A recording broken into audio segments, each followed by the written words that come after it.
I, 28, had been with my fiancé, Alex 34, since 2020. We met at a friend's party, hit it off, and had been together ever since. He finished his doctorate in economics just last year. Since then he has been working at the uni. I have my master's in media sciences and decided to start working instead of going for a PhD. Okay. So the problem is that Alex broke up with me last Monday. It was literally so surreal and honestly just weird. For the past few months, he'd been acting strange. He was making demands and then dropping them immediately. A few examples: he told me we were going to paint our walls back from dark green to white. When I asked why, he just said, "For fuck's sake, forget it," and never brought it up again, even when I asked. Another time, he came home and got mad because I was sitting on the couch with my head covered in a blanket. I had cramps. He was upset because I was just sitting there watching Netflix. Mind you, the house was spotless. When I tried to talk about it, he said, "Forget it, it's not a big deal." This kind of thing became common. Every time I tried to communicate, tried to figure out what was going on, whether it was something I did or maybe he was just stressed at work, he would just say everything was fine, but he was clearly seething with rage. I didn't even have to do anything. He would find something to complain about: the apartment, clothes, me, work, etc. So, I gave him space, which apparently was also wrong. I told him I was going to help my parents with repairs for a few days, and somehow that was also wrong because he wanted to renovate the apartment too. Then, on Monday, I got a text saying we needed to talk. I knew what was coming, and after the last few months, I had made peace with it. When I came home, he was sitting on the couch. He didn't even wait for me to take off my jacket before saying, "I want to break up." Then the verbal diarrhea started. He told me he resented me. First, because I didn't pursue my academic career further, even though I was capable, and he didn't want to upset me at the time. Then, when I started making more money, since he didn't make much as a PhD student, he felt like I should have the last word financially, and he hated it. Mind you, I never said anything like "it's my money, so I have the final say." That's a rule he imposed on himself, and he hated it. He said he hated our paint scheme, the couch, and even our fucking crockpot. Then, he told me he had rejected a better PhD program to stay here because I had already started my job by the time he got the acceptance letters. Only, he never told me he had even applied overseas. He said a few months ago he checked in with a friend who's in that program, saw how they were thriving, and decided I ruined his life. He said I had too much control over his life and that he hated the idea that I could just decide not to pay for things and fuck him over. I honestly don't even know what that means. He also said he hated that all his friends loved me and didn't let him vent about me. Then he said again, "I'm done." I was floored. I had already made peace with the idea that we were ending, and it hurt, but after that rant, I was just disgusted. I looked at him, probably with a disgusted expression, and said, "Okay." He lost it. He said this is exactly what he meant. That it was horrible. We had been together for 4 years, and all I had to say was okay to our breakup? I just asked if he wanted to stay here while he figured out where to go. He said, "Typical, of course you're holding the apartment over me," and started ranting again, so I just left. I told my parents, and they're also confused. My dad suggested I reach out to our landlord and explain the situation to see what options I have. I can keep paying the rent no problem myself. He covered the utilities and some subscriptions. Just to reiterate, I never had a problem with this. I saw that he was chasing his dream, and that was more important to me than a 50-50 financial split. I make good money and am happy at my job. I never saw it as slaving away. I always had the mentality that my money was our money because we were building a life together. Of course, I had my own savings and fun money, but I honestly never cared. As long as I felt he was working towards something and wasn't taking advantage of me, I was fine with it. More than fine. Alex is still mad. He's going between texting me like a robot about the logistics of the split to being a seething asshole complaining about everything. I'm not even hurt anymore. I just feel nauseated by him at this point. I don't know. Should I have reacted differently? Edit, thank you for all your opinions. It was nice to get this off my chest, lol. Just to clarify, though, I don't feel like a victim. I feel like something happened, and my relationship just turned bad. He behaved like an asshole, but that is the extent of it. Very clearly, something is going on. But he doesn't want me to be part of whatever it is, and I have to respect that. Now I just have to detangle myself legally from him, and after that, I'll just be left alone with my ugly green wall color. I think I might also adopt a cat as my ex was really allergic. Update 1.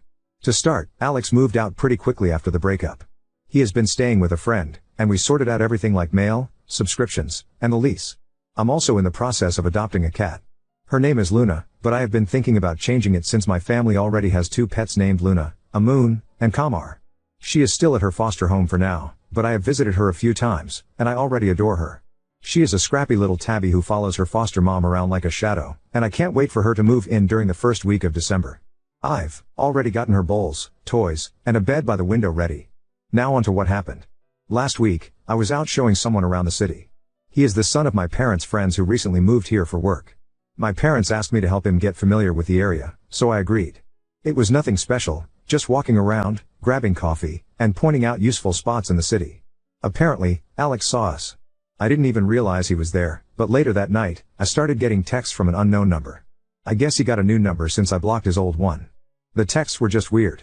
He accused me of flaunting my new relationship in public, said I must have been seeing this guy before we broke up, and told me that everything he suspected about me was true. I didn't respond. I wasn't going to entertain his paranoia. The messages kept coming though. They went from angry to desperate, with him saying things like, "At least admit you were lying to me," and, "Was anything about us even real?" It was exhausting and honestly a little scary to see how quickly he spiraled. For the record, this guy isn't my boyfriend. He's not even someone I'm interested in. He's just the son of family friends who needed help settling into the city. The whole thing was completely innocent, but Alex has twisted it into some kind of betrayal in his head. What gets me is how little Alex seems to know me. I'm not the type of person to jump into a relationship so soon after everything that happened. Even if I were, it wouldn't be any of his business. We are done. I've made that clear. After I didn't respond to his texts, Alex started calling. I didn't pick up, but the voicemails were a mix of angry rants and desperate pleas. I ended up blocking his new number too. It feels ridiculous that I have to keep doing this, but I guess this is where we are now. Then this weekend, I went out to a bar with my friends. A few hours in, guess who walked in? Alex. I don't know if it was a coincidence or if he followed me there, but as soon as he spotted me, he came straight over. He was clearly upset, asking to talk, and I told him no. My friend stepped in, and thankfully, he left without causing a scene, but it ruined my night. It felt like I couldn't escape him, no matter where I went or what I did. When I got home later that night, I was completely drained. I had just started to relax when I heard a knock on my door. It was Alex, standing there in tears. He started crying, saying he missed me, that he didn't understand why I was doing this to him, and that he didn't know how to move on. It was like all the anger from earlier had been replaced with this desperate sadness. I didn't let him in. I told him he needed to leave, and if he didn't, I would call someone to make him leave. He begged me to listen, but I just closed the door. I spent the rest of the night feeling shaken and honestly a little scared. I don't know what he's going through. I wrote his best friend about the situation but the plea of talking to him. He said he would. I'm seriously considering getting a new phone number and possibly even talking to someone about how to handle this legally if it keeps happening. It feels unfair that I have to go to these lengths just to have some peace, but I don't see another option. Update 2. I'm fine. Really? A lot of people suggested things like getting a restraining order, but I just want to clarify that it's not as simple as walking into an office and asking for one. The process involves proving there's an immediate danger to your safety, providing evidence like texts, calls, or witnesses, and then attending court to get approval.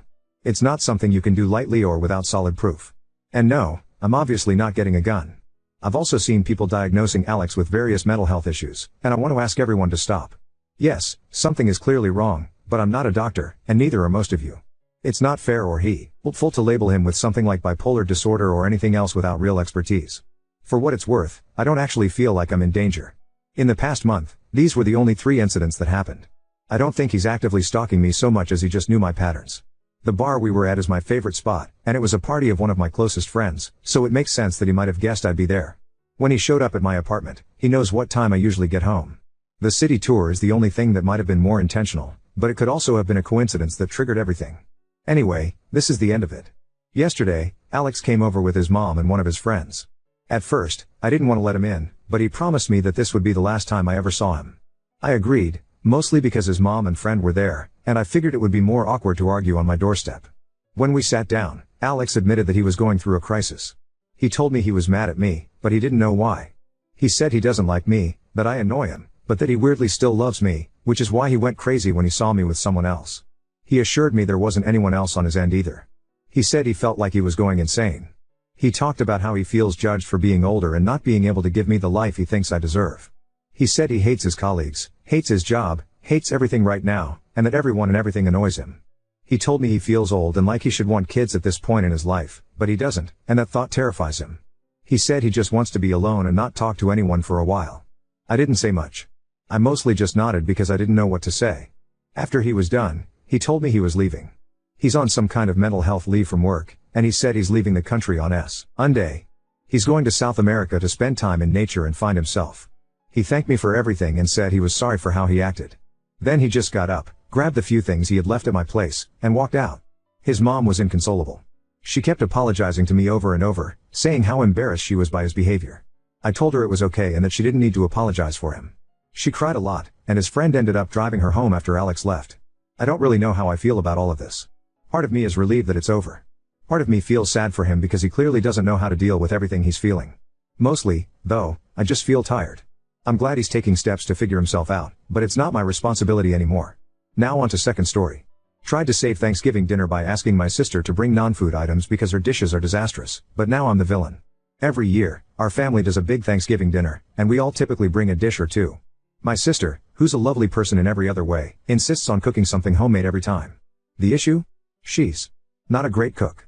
And I don't mean just not great, I mean she has somehow managed to turn classic dishes into borderline inedible creations.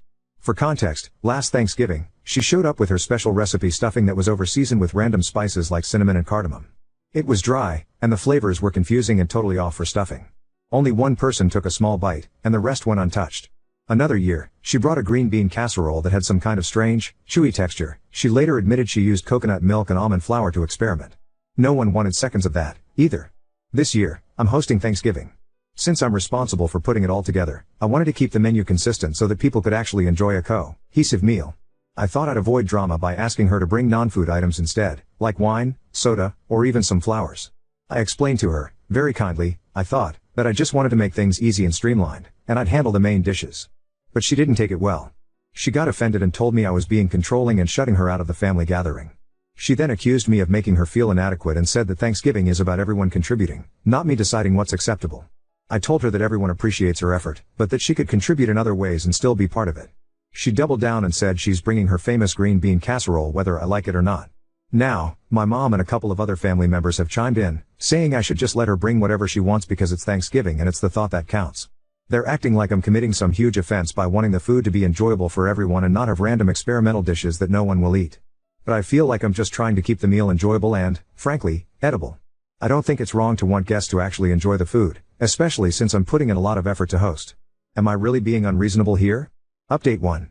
After our last conversation, my sister was being pretty cagey about what she planned to make, so I reached out to my mom, hoping she could help smooth things over. Instead, she got defensive, saying I'm overthinking and that it's just one dish. I told her I wasn't sure it was just one dish anymore, especially after hearing about my sister's grocery haul, including canned oysters and edible glitter.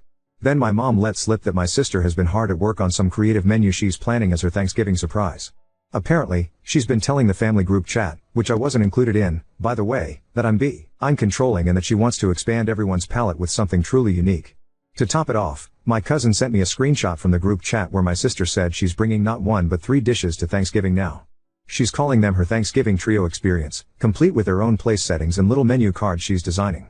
I'm officially panicking because I have no idea what she's planning to serve, and from what I've heard, it's not remotely traditional. At this point, half the family thinks I'm overreacting, while the other half is texting me with things like, is she really bringing glittered sweet potatoes? I feel stuck. If I try to control it anymore, I'm the bad guy, but if I don't, Thanksgiving might turn into a tasting event for my sister's avant-garde cooking. So yeah, Thanksgiving is weeks away, and it's already become a family spectacle. I don't know whether to brace myself or just preemptively order pizza. Update 2. Alright, so Thanksgiving is now just a little over 2 weeks away, and somehow, things have escalated even further than I thought possible. I thought maybe my sister's Thanksgiving trio experience would be the peak of the drama. Well, turns out I was wrong. Since the last update, my sister has become fully committed to making her dishes the main attraction. She's been dropping hints in the family group chat, which I'm still not included in, but shout out to my cousin for the screenshots, about how this Thanksgiving will be one to remember and calling it her Thanksgiving debut. She's apparently been referring to herself as the Thanksgiving head chef and has hinted that she's bringing some kind of culinary surprise centerpiece that will transform the whole experience. From what I can piece together, she's planning a main statement dish in addition to her original 3 side dishes. I'm picturing something equally bizarre but on a much larger scale, and honestly, I'm terrified. If her green bean casserole was already pushing it, I can't even imagine what she thinks is worthy of being the centerpiece. Then, to make things even weirder, my mom texted me privately and suggested that I step back this year and let my sister shine since she's so excited about her contributions. My mom thinks if we just give her this moment, it'll make her happy and she'll get it out of her system. She even hinted that maybe I should focus on decorations and drinks instead of the main dishes, which feels like an attempt to turn hosting over to my sister without actually saying it. So now, I'm left with a choice: go along with my mom's plan and let my sister essentially hijack Thanksgiving, or keep pushing back and risk a family showdown. I just wanted a nice Thanksgiving with dishes everyone would enjoy, but it seems like I'm either about to hand over the whole meal to her, or prepare for some serious drama. Thanksgiving isn't even here yet, and it already feels like a circus. I'm half tempted to just sit back and see what chaos unfolds, but part of me is still worried about subjecting the whole family to whatever artistic statement she has planned. Update 3. Here we are, the day before Thanksgiving, and things have continued to spiral. I decided to let my sister move forward with her trio experience since pushing back more would only make things worse. I thought we had a plan, she'd bring her dishes, and I'd make sure there were plenty of other options to keep the peace. This morning, my mom let me know that my sister is now adding a surprise dish to her contributions. She's been very secretive about what it is, which has everyone nervous after her past attempts. My mom thinks it's sweet that my sister is putting in so much effort, but a few other family members are not as optimistic. My cousin texted me privately asking if I had backup food ready, and my dad casually mentioned bringing extra rolls, just in case. At this point, I've decided to stick with the plan and let her have her moment. I'll still have a few traditional dishes on hand so no one goes hungry. Tomorrow will probably be chaotic, but it should at least make for a memorable holiday. Wish me luck. I'll update after Thanksgiving if anything noteworthy happens. Update 4. Thanksgiving dinner is officially over, and I genuinely don't know where to start. I feel like I just lived through a fever dream of culinary chaos and family drama, and I need a moment to breathe before I can even process everything. My cousin and I are heading out for drinks to dissect all of it because honestly, what just happened deserves its own Netflix special. I'll post photos later when I get home, but for now, let me try to give you the rundown. So, my sister showed up earlier than expected, which I should have seen coming. She came in like a storm, carrying not just her 3 dishes but also this giant platter wrapped in foil, which she was clearly trying to make a big deal about. She immediately started rearranging the table, moving my dishes to the side so hers could take center stage. She even brought her own table runner and candles, saying something about setting the mood for a creative dining experience. I decided not to fight her on it because, at this point, I just wanted to get through the night without a blow-up. Her trio experience was, well, let's just say it was everything I feared and more. She started with a glittery sweet potato mash that somehow managed to taste like a mix of sugar and sand. The glitter wasn't even edible glitter, it was craft glitter, which I didn't realize until one of the kids said, "This is crunchy," and I looked closer. Then there was the cranberry and oyster relish. Yes, oysters and cranberries. It looked like someone had spilled jam into clam chowder, and the smell alone was enough to make me lose my appetite. Finally, she brought a pumpkin curry casserole that had raisins in it for some reason and this weird fishy smell that clung to the air for way too long. But the pièce de résistance was her surprise centerpiece dish, which turned out to be a turkey gelatin mold. Yes, she took ground turkey, mixed it with some kind of broth and seasonings, and turned it into a wobbly, translucent mold shaped like a turkey. She even garnished it with parsley and cherry tomatoes to make it festive. I wish I were kidding. The entire table went silent when she unveiled it, except for my cousin, who immediately started coughing to cover up what I'm pretty sure was a laugh. Things hit their peak when my mom, who has been defending her this entire time, took one bite of the gelatin mold and just froze. She didn't say anything, but you could see the regret on her face. My sister, noticing the lack of enthusiasm, decided to go on this long speech about how Thanksgiving food is too boring and how she's trying to challenge our palates. She even called my ham and mashed potatoes uninspired, which was rich coming from someone serving glitter sand potatoes. The breaking point came when my aunt, who's usually the peacekeeper, tried the gelatin mold and actually gagged. She tried to be polite about it, but my sister saw her reaction and completely lost it. She started yelling about how nobody in the family supports her and how we're all stuck in the past with our unoriginal food. She even accused me of sabotaging her dishes by not hyping them up enough to everyone. At this point, half the table was trying not to laugh, and the other half was just staring at their plates, probably wondering how we got here. My sister ended up storming out of the house, but not before saying something along the lines of, "You'll regret not appreciating my vision when I'm famous." She left most of her food behind, which my cousin and I quietly threw out after dinner. The rest of the night actually turned out pretty nice once the tension was gone. My dad's emergency ham was a lifesaver, and everyone agreed that next year, we're either going to a restaurant or just skipping Thanksgiving altogether. So now I'm sitting here wondering how this even became my life. I'll post photos later because you all need to see the turkey gelatin mold to believe it, but for now, I'm off to grab a drink, or 3, with my cousin to laugh/cry over everything that went down. This Thanksgiving was truly something else, and I don't know whether to feel relieved it's over or brace myself for whatever fresh chaos my sister has planned for next year. Stay tuned for photos, it's going to be worth it.